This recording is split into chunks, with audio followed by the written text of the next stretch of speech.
I'm saying I'd like to share this time, at least 5 minutes, with a young man who was an inmate in prison here in the state of North Carolina during the time that I was the secretary of correction. When I accepted the position of secretary of correction,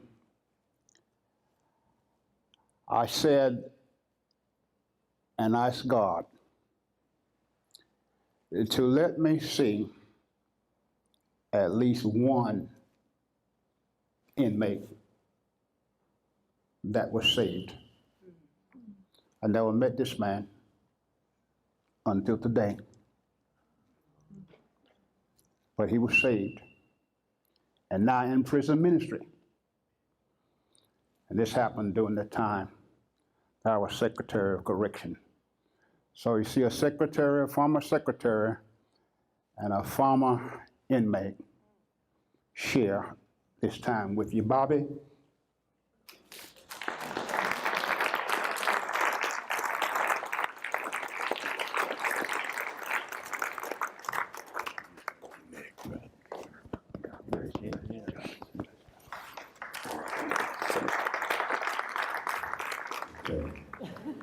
What I want to try to reveal to y'all is what prison looked like, what this system looked like before Reverend Johnson became a part of the security and part of corrections here in North Carolina.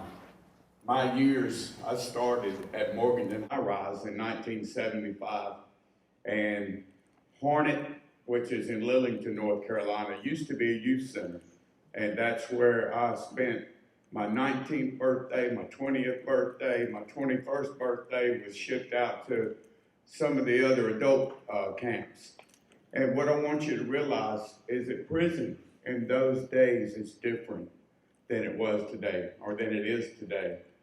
It was a very violent world, more so than it was today. As inmates or convicts, we were disrespected by the staff, we were put down, we were cursed. In the youth prisons, there were segregation units where the inmates were sexually exploited by corrections staff.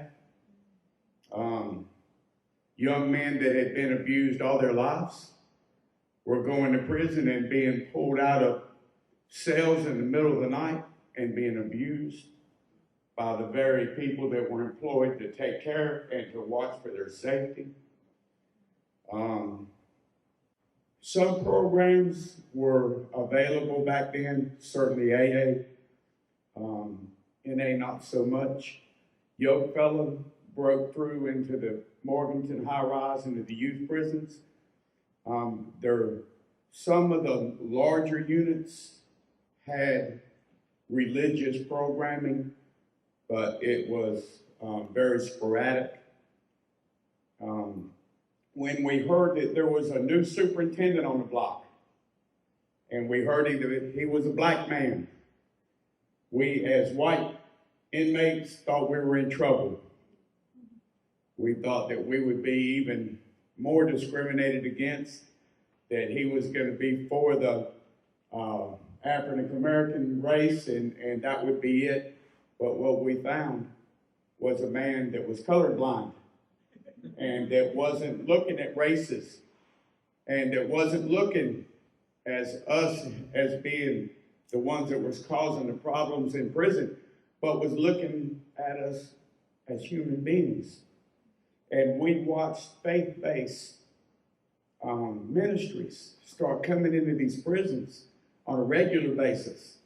And we watched guards and the DOC employees quit cursing us because they had directives that there was a new superintendent on the block that wasn't going for this anymore, that we were gonna be treated like human beings. And from a convict's eyes, it was hard for us to trust, but we saw a consistency start in the prisons. Things started changing. We started going to church. We started hearing about Jesus Christ. We started hearing about changed lives. We started seeing men that had been incarcerated for life sentences that were making parole. Miraculous things were being done. People that I thought would never see the light of day again were changing. People that operated on manipulation and intimidation were starting to get hearts of flesh.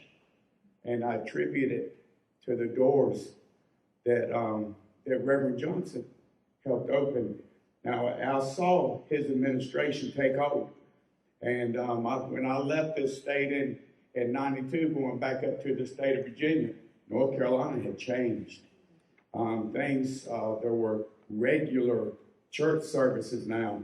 And the superintendents of these camps weren't just putting their foot down and saying, we're not having Christians coming in here anymore. And that was the superintendent's call back then. Now, we have witnessed staff and inmates hand in hand in prayer. I mean, in uniform, hand in hand with inmates in prayer. I'm talking about within the last 6 months we've seen it, and not just one prison. So something miraculous is happening behind the bars. From a career felon that was void of hope, that was destined to die in prison. Reverend Johnson, thank you for the doors you opened and for giving us a sense of integrity back into our lives. I can speak for many men and women and tell you thank you very much.